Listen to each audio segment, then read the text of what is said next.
جو لوگ اللہ پر ایمان لائیں، کہیں کہ ہمارا رب اللہ ہے، پھر اس پر جم جائیں، ان پر فرشتوں کا نزول ہوتا ہے۔ نہ کوئی غم کرو نہ خوف، خوشیاں مناؤ جنت کی جس کا تم سے وعدہ کیا گیا تھا۔ اللہ کی ربوبیت پر اطمینان جب انسان کو ہو جاتا، میرا رب اللہ ہے، ربی اللہ، انسان کے لیے نہ کوئی کھٹکا، نہ کوئی خطرہ، نہ کوئی خوف، نہ کوئی حزن۔ جو کچھ ہو رہا ہے کس کے اذن سے ہو رہا ہے؟ اللہ کے اذن سے۔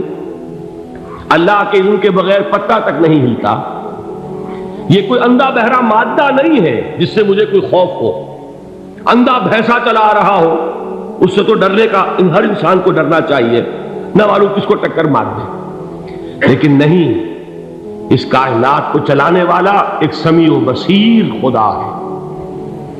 وہ جو میرا دوست ہے، میرا ولی ہے۔ اللہ ولی الذین آمنوا یخرجہم من الظلمات الی النور۔ اللہ اہل ایمان کا ولی ہے، ساتھی ہے، پشت پناہ ہے، مددگار ہے، حمایتی ہے۔ بتائیے جسے یقین ہو جائے کہ اللہ میرا مددگار، اللہ میرا محافظ، اللہ میرا پشت پناہ، اللہ میرا حمایتی، اس کے لیے کوئی خوف ہوگا؟ اس سے کوئی ڈر ہوگا؟ میں مثال دیا کرتا ہوں ایک بہت سادہ، پنجاب کے دیہات کی۔ تو بڑا چودھری ہے اور کوئی غریب کسان ہے۔ اس غریب کسان کے جانوروں کو ہر وقت اندیشہ ہوگا چوری کا، کوئی میری بھینس کھول کر نہ لے جائے، کوئی میرا بیل کھول کر نہ لے جائے۔ لیکن جس کے بارے میں یہ سب کو معلوم ہو کہ وہ جو بڑا چودھری ہے وہ اس کا دوست ہے، اس کی بچیا کو کوئی خوف ہوگا؟ اس کی بھینس پر کوئی ہاتھ ڈالے گا؟ اسے کوئی اندیشہ ہوگا؟ نہیں۔ کیوں؟ کہ وہ بڑا چودھری، بڑا اس کا یہاں کا سردار، جاگیردار، سب کو معلوم ہے وہ میرا دوست ہے، کوئی میرے خلاف اقدام نہیں کر سکتا۔ اس دنیا میں یہ چھوٹی سی بات اگر آپ کے دلی اطمینان اور سکون کا باعث بن سکتی ہے تو ذرا تصور کیجئے۔ میں لفظ تصور استعمال کروں گا صرف اس لیے کہ اس کا ہم جس کو کہتے ہیں ادراک اور شعور کر نہیں سکتے، اگر کے ساتھ کر سکتے۔ اگر یقین ہو کہ اللہ میرا مددگار اور یقین ہو کہ اللہ ہر آن میرے ساتھ ہے، پھر کوئی خوف؟ کس کا خوف؟ کوئی شے اللہ سے بالا تر ہے؟ کوئی قوت اس سے زیادہ طاقتور ہے؟ کوئی اس کے ارادے کو بدلنے والا ہے؟ کوئی اس کی مشیت کے آڑے آنے والا ہے؟ یہی بات ہے جو حضور نے فرمائی۔ یہ ایمان کا حاصل ہے لب لباب، کہ دیکھو اچھی طرح اس بات کو ذہن نشین کر لو، اگر تمام انسان مل کر تمہیں کوئی نقصان پہنچانا چاہے نہیں پہنچا سکتے، مگر جو کچھ اللہ نے لکھ دیا ہو، اور تمام انسان مل کر تمہیں کوئی نفع پہنچانا چاہے نہیں پہنچا سکتے، مگر وہ شے جو اللہ نے طے کر دی۔ آپ پھر میں کہوں گا ذرا طاری کیجئے، اسے فرض کیجئے، اسے سوچئے۔ اگر اس حدیث پر ہمارا دل ٹھکا ہوا ہو تو کسی سے ڈر ہوگا؟ یہ مجھے نقصان نہ پہنچا دے، یہ میری رپورٹ خراب نہ کر دے، یہ میری انکریمنٹ نہ رکوا دے، یہ میرا یہ نہ بگاڑ دے، یہ میرے یہ نقصان نہ پہنچا دے۔ اس کا ڈر، اس کا ڈر، اس کا خوف، اس کی خوشامد، اس کے لیے جا کر طرح طرح سے اپنی عزت نفس کو ذلیل کروانا اس کے سامنے، یہ سب کچھ کیوں کرتا ہے انسان؟ جب سمجھتا ہے کہ اس کے ہاتھ میں میرا کوئی نفع ہے، اس کے ہاتھ میں میرے لیے کوئی ضرر ہے، یہ مجھے کوئی غضب پہنچا سکتا ہے، یہ مجھے کوئی نقصان پہنچا سکتا ہے، یہ میرا کوئی کام بنا سکتا ہے، یہ میری کوئی ضرورت پوری کر سکتا ہے، اسی کا نام شرک ہے۔ جہاں آپ نے یہ سمجھا کہ غیر اللہ کے اندر کوئی طاقت موجود ہے، وہی شرک ہے۔ بتوں سے تجھ کو امیدیں، خدا سے نو امیدی، مجھے بتا تو صحیح اور کافری کیا ہے؟ شرک تو یہ ہے۔ جس پر بھی تمہیں یہ خیال ہے، کلمہ ہے یہ کلمہ سوم، لا حول ولا قوت الا باللہ، ذرا اس پر دل کو کبھی اگر آپ تصور کریں، پھر فرض کریں، دل ٹھک جائے اس پر، کوئی طاقت نہیں۔ یہی بات تھی جو شیخ عبد القادر جیلانی رحمۃ اللہ علیہ نے اپنی وصیت میں اپنے بچے سے کہی. 11ویں دینے والے ہیں، لیکن حضرت شیخ عبد القادر جیلانی کی وصیت اور تعلیمات کو کتنے لوگ ہیں کہ جانتے ہو؟ یہ جن مقامات تک پہنچے ہیں وہ کس چیز کی بدولت پہنچے؟ انہوں نے جو پیغام دیا وہ کیا تھا؟ اے میرے بچے، جس طریقے سے قرآن مجید میں حضرت لقمان کی نصیحتیں جو ہے نقل کر دی گئی ہیں، میں یہ عرض کروں گا بالفرض اگر قرآن حضرت عبد القادر جیلانی کے بعد نازل ہوا ہوتا تو شیخ عبد القادر کی یہ نصیحتیں بھی قرآن میں درج ہوتی.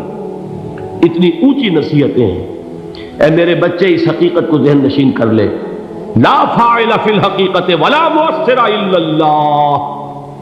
اس کائنات میں نہ کوئی فاعل حقیقی ہے نہ مؤثر حقیقی ہے سوائے اللہ. کسی شے میں کوئی تاثیر نہیں اگر اللہ نہ چاہے.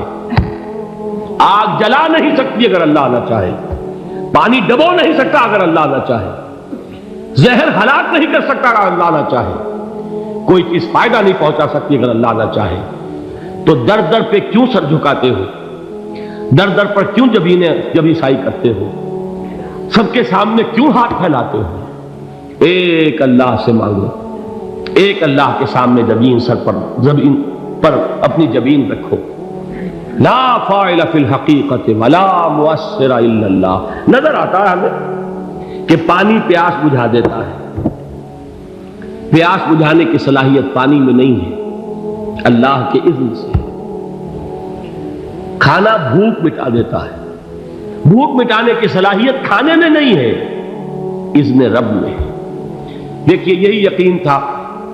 حضرت موسیٰ علیہ السلام کا واقعہ یاد کیجئے. سامنے سمندر آ گیا ہے. قوم دیکھتی ہے پیچھے کہ گرد و غبار کا طوفان. معلوم ہوا کہ فرعون اپنے لشکر سمیت آ گیا. لشکر جب چلتا تھا تیز رفتاری کے ساتھ تو گرد و غبار کا جو طوفان اٹھتا تھا اس کا تصور کیجیے. اور لمحہ بلمحہ وہ قریب آ رہا ہے. پوری قوم نے کیا کہا؟ اے موسیٰ انا لمدرکون.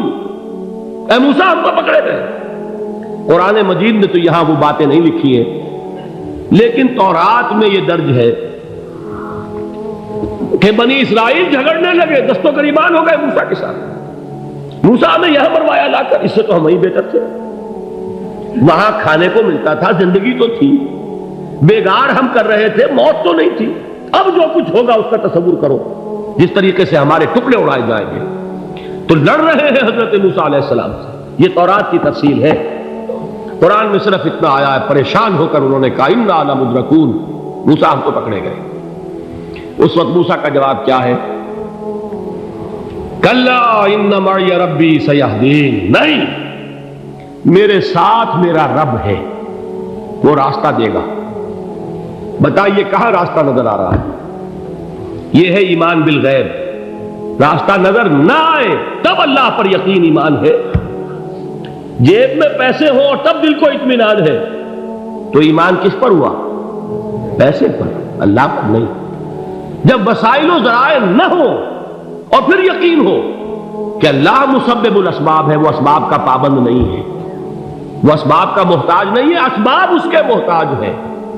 اگر یہ یقین ہے تو اللہ پر ایمان ہے. یہ نہیں ہے تو تمہارا ایمان اسباب پر ہے، وسائل پر ہے، ذرائع پر ہے، مادیات پر ہے، اللہ پر نہیں. اس وقت کہاں راستہ تھا؟ کوئی راستہ تھا؟ سمندر ہے اور ادھر سے لشکر آ گیا ہے.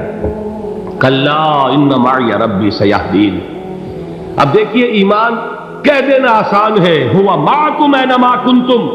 جہاں کہیں بھی تم ہوتے ہو اللہ تمہارے ساتھ ہوتا ہے. لیکن اس کا یقین قائم ہو جائے تو زمین و آسمان کا فرق واقع ہو جائے. یہی بات ہوئی حضور کے ساتھ.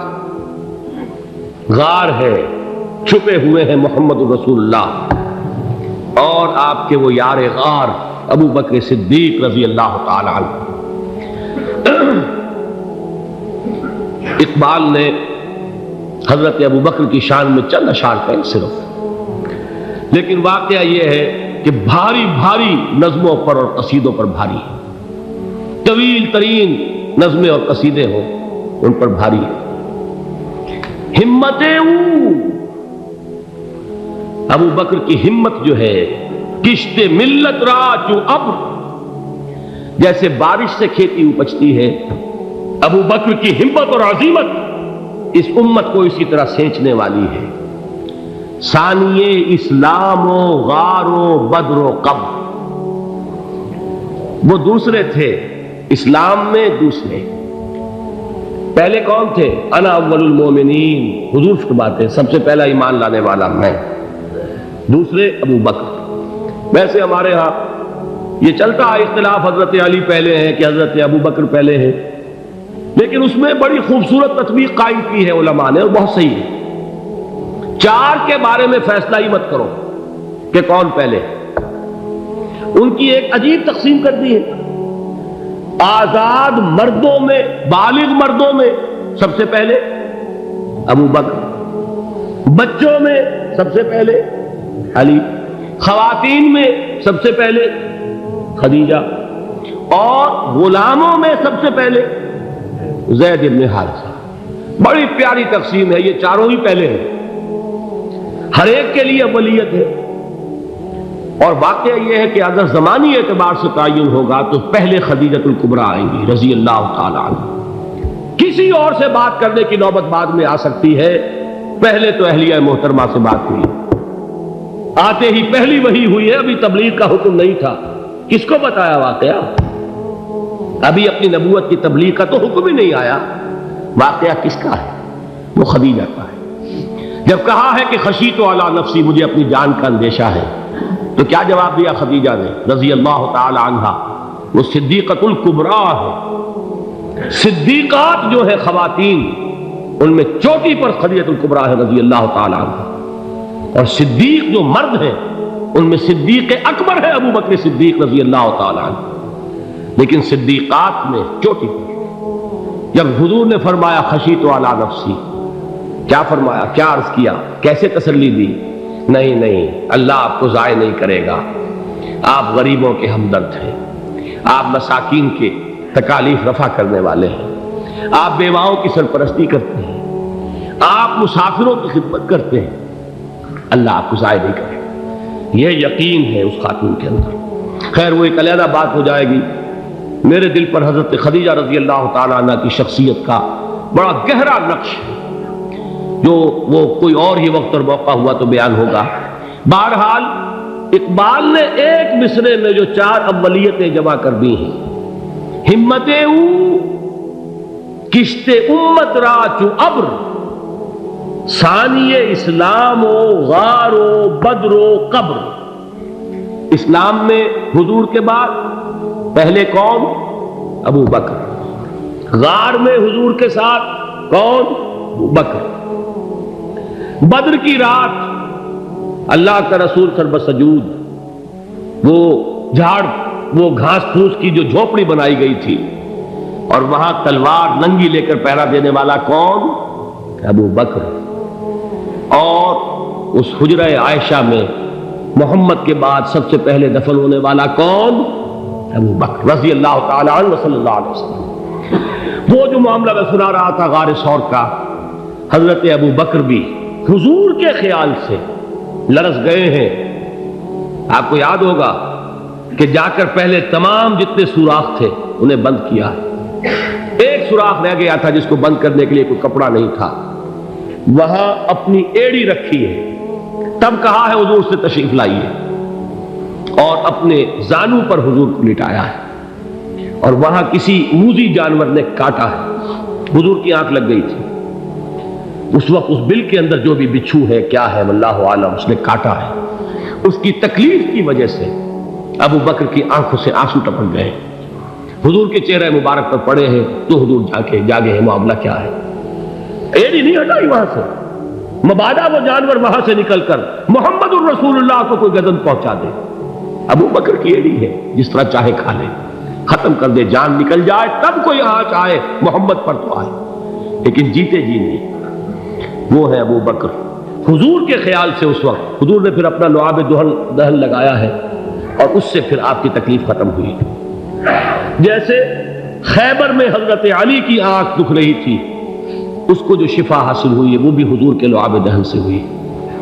تو بہرحال اس وقت انہوں نے کہا ہے کہ اے نبی یا رسول اللہ، اگر اس وقت ان میں سے کسی نے غیر ارادی طور پر بھی اپنے قدموں کی طرف جھانک لیا تو پکڑے جائیں گے۔ کیا جواب تھا اللہ کے رسول کا؟ لا تحزن ان اللہ معنا، اللہ ہمارے ساتھ ہے، کیوں گھبراتے ہو ابو بکر؟ یہ ہے ایمان باللہ، میرا مالک اللہ، میرا رازق اللہ، میرا محافظ اللہ، میرا مددگار اللہ، میرا پشت پناہ اللہ، میرا دوست اللہ۔ یہ دوستی ہے اللہ کی جو لب لباب ہے، حاصل ہے ایمان کا، اسی کا نام ولایت ہے۔ اولیاء اللہ کے سروں پر سینگ نہیں ہوتے، جس کے دل میں ایمان راسخ ہو چکا ہو وہی اللہ کا ولی ہے، جسے اللہ پر یقین ہو چکا ہے وہی اللہ کا ولی ہے، جسے یقین ہے اللہ میرے ساتھ ہے، میرا مددگار، میرا پشت پناہ، میرا ساتھی، میرا دوست، میرا محبوب، میرا محب۔ اللہ اہل ایمان سے محبت کرتا ہے۔ واللہ یحب الصادقین، ان اللہ یحب الذین یقاتلون فی سبیلہ صفا کانہم بنیان مرصوص۔ اللہ محبت کرنے والا، اہل ایمان محبوب، اور اہل ایمان محبت کرنے والے اللہ محبوب۔ والذین آمنوا اشد حبا للہ۔ آپ تصور کیجئے جسے یہ رشتہ ایمان یا رشتہ ولایت حاصل ہو جائے، الا ان اولیاء اللہ لا خوف علیہم ولا هم یحزنون، آگاہ ہو جاؤ، اللہ کے دوستوں کے لیے نہ کوئی خوف ہے نہ کوئی حزن ہے۔